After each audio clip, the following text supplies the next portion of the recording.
Hindi mo ako masagot dahil hindi mo alam.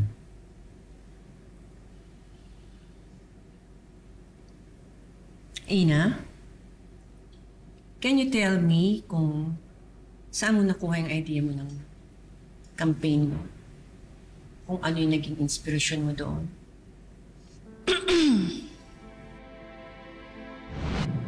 Cecil, nakita ko na yung documents. Bye-bye.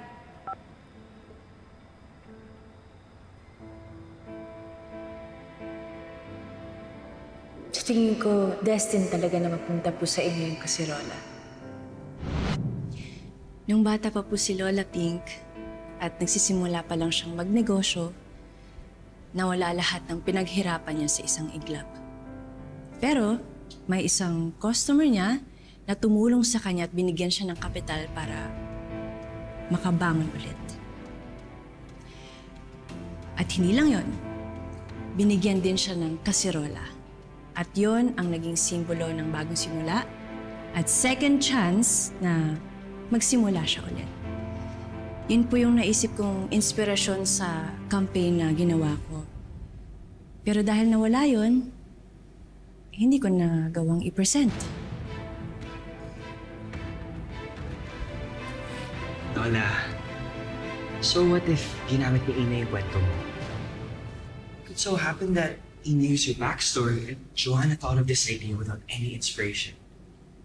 Plus, Lola, gusto niya naman yung idea niya. Parang yung napili niyo eh. Yes. That was before I learned na ninakaw niya yung idea niya kay Ina.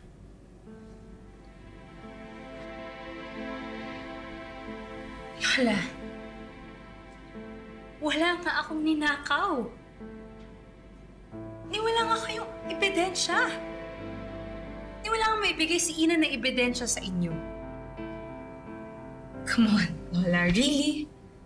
Si Ina pa rin pinapaniwalaan niyo? She doesn't have any proof. But I do. Wala akong subukan na ilabas ko pa yon, Joanna.